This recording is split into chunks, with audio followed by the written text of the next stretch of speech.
Bom, a gente continua nesse assunto, claro, o assunto que está repercutindo hoje, né?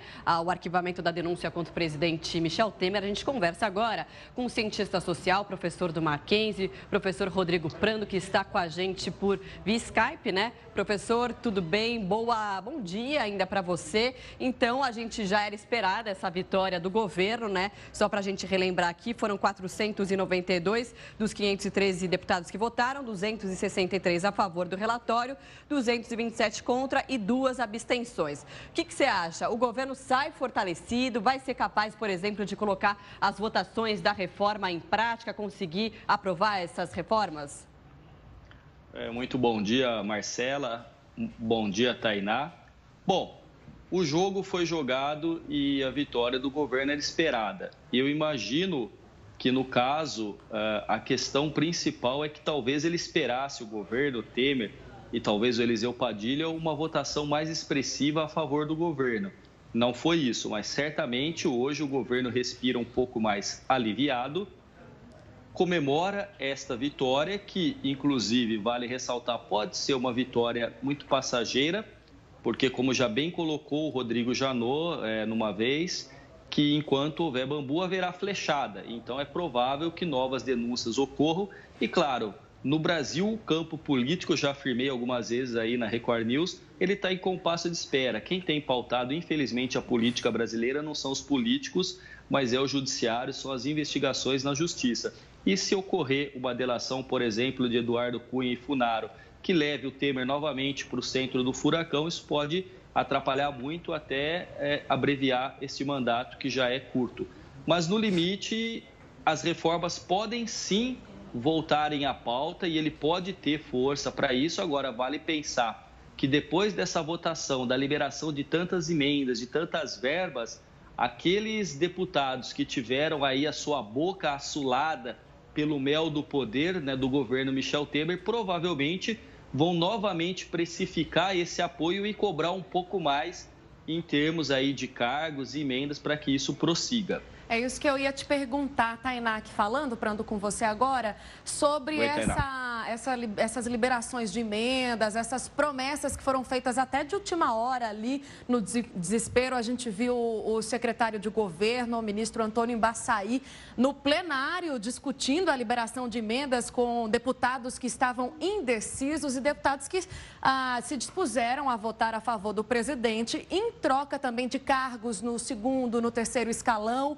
Você acha que o presidente Temer vai dar conta de cumprir todas essas promessas e, ao mesmo tempo, governar, colocar o país nos trilhos, como ele gosta de falar, Prando?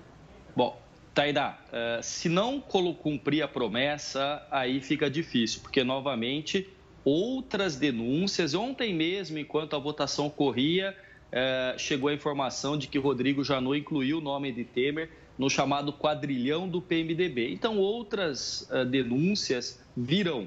A grande questão é que, neste caso, por pior que seja esta articulação no sentido de pouco republicana, ela é parte do jogo político. Fez Temer, tentou fazer Dilma, com a diferença que Dilma tinha uma articulação política muito pior do que teve o presidente Temer. Então, é óbvio que nada é tão simples, sobretudo porque no Brasil, nos tempos que correm, o dia seguinte tem sido muito tempo para a política.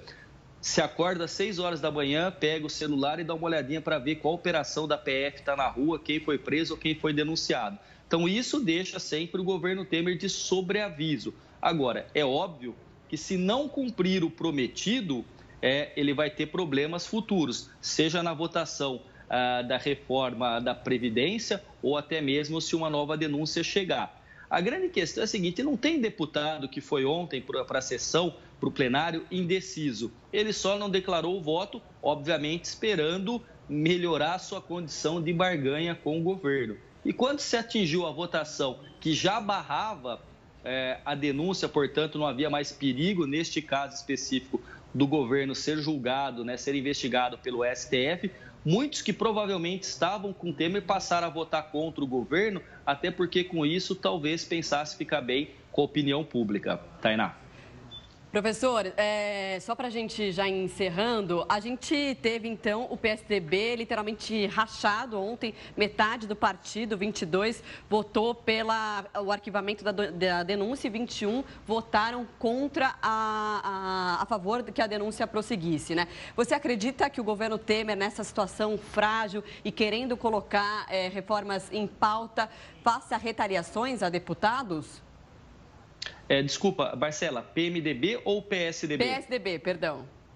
Não, tranquilo. Olha só, o PSDB tem sido uma incógnita e a explicação é porque o partido tem alguns presidenciáveis à disposição, diferente do PT, que tem a opção para 2018, em primeiro lugar Lula, em segundo lugar Lula e em terceiro lugar o Lula. Sem isso, não tem opção viável eleitoralmente para o PT, o que é uma pena, porque é um partido que deveria ser maior do que sua maior expressão, que é o Lula. De qualquer maneira, a lógica do PMDB e render apoio ao governo Temer ou retirar esse apoio depende muito do tabuleiro do xadrez para 2018. Ou seja, os presidenciáveis dentro do PSDB estão fazendo os cálculos e isso mostra um partido rachado.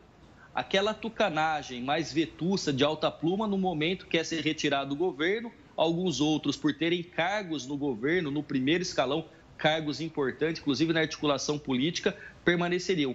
O PSDB está dividido. Se nós fôssemos fazer uma leitura muito fria, lendo o Príncipe de Maquiavel, que escreveu há mais de 500 anos, Temer e os seus aliados têm que se perguntar, é ruim com o PSDB, neste caso, rachado e não votar com o governo? É ruim. Mas e sem o PSDB e com retaliação? Talvez fique muito pior, porque o governo tem a possibilidade, o Temer especificamente, de responder à justiça por outros casos. E aí, a ausência do PSDB, que até o momento tem sido o lastro desse governo, pode significar um enfraquecimento e um derretimento dessa coalizão.